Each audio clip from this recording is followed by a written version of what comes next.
Hello दोस्तों, नमस्कार। S Chauhan नाम है मेरा और डर को भगाना काम है मेरा। ढोंगी बाबा ने महिला पर किया बलात्कार। वो ढोंगी बाबा कौन है? ये है उसकी फ़ोटो।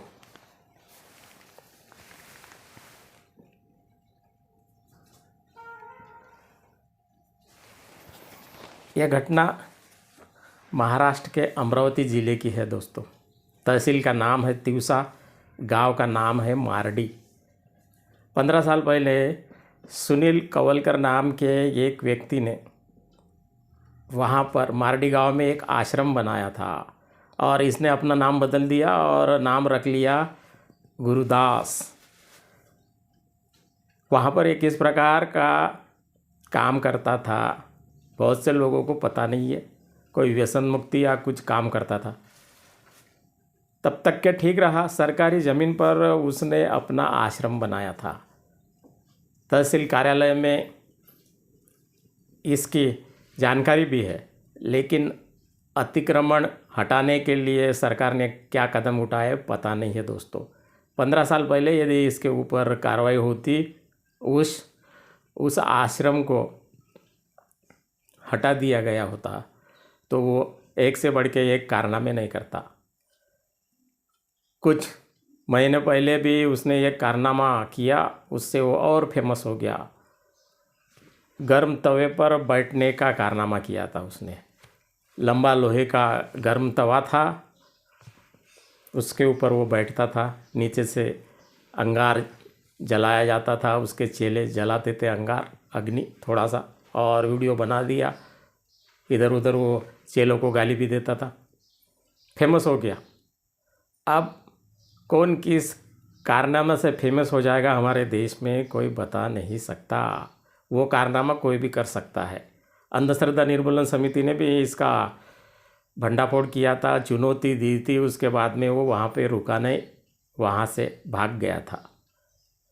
सप्त खंजेरी वादक सत्यपाल महाराज ने भी तवे पर बैठने का एक कार्यक्रम आयोजित किया था। गर्म तवे पर बैठ के दिखाया उन्होंने कि इसके पीछे कोई भी दैवीय या अलौकिक चमत्कार नहीं है।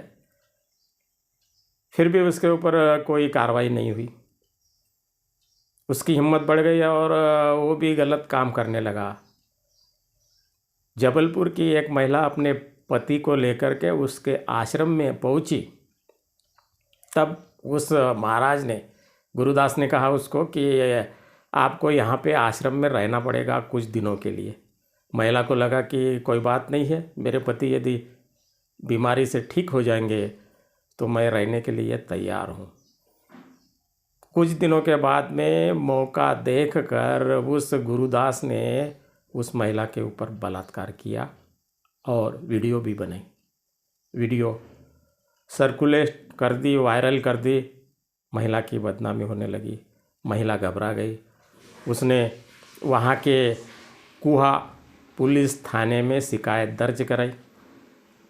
पुलिस ने छानबीन शुरू कर दी है और उसको ढूंढने के लिए पुलिस चली गई है। और जो एसपी महोदय है, उनका नाम है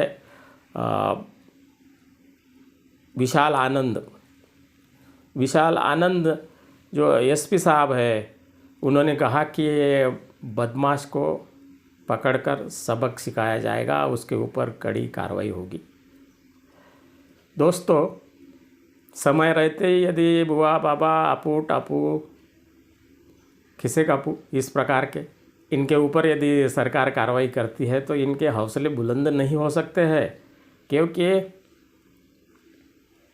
वोट बैंक के राजनीति के लिए कुछ पार्टी के लोग ऐसे बाबाओं को, महाराज को घुमाते हैं और वोट मांगते हैं।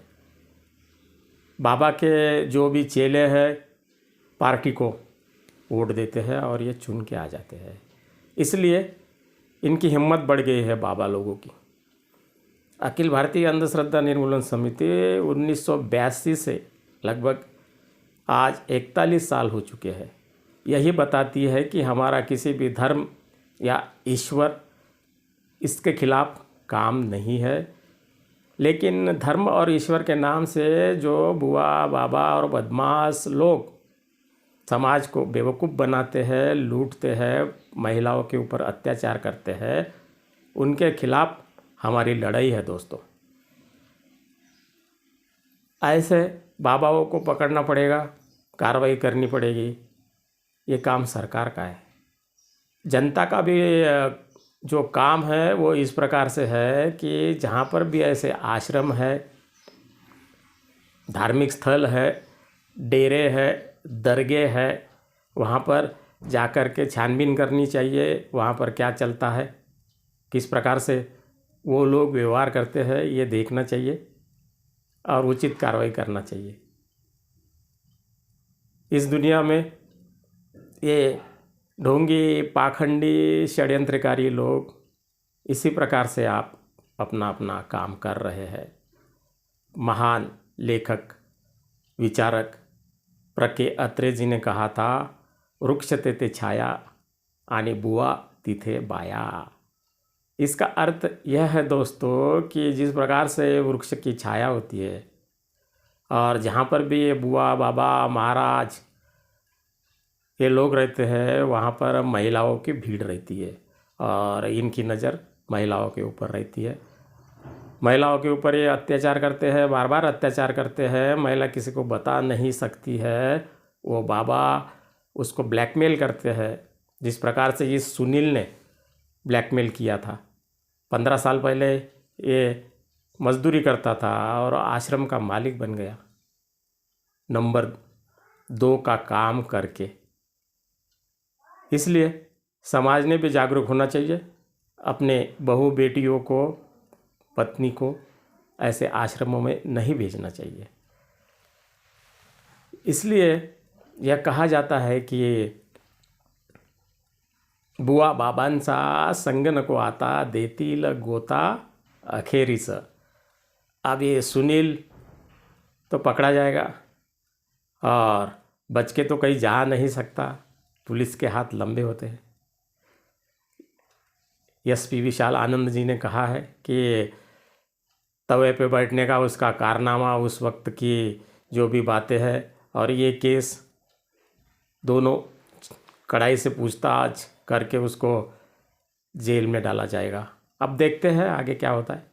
लेकिन सावधान रहिए, सतर्क रहिए। ऐसे आश्रमों में महिलाओं को मत भेजिए, क्योंकि वहाँ पर सिर्फ और सिर्फ शोषण ही होता है। धन्यवाद। वीडियो को सब्सक्राइब कीजिए, लाइक कीजिए, शेयर कीजिए, अंधश्रद्धा दूर कीजिए, लोगों को जागरूक बनाइए। इसी में हम सब की भलाई है। नमस्कार।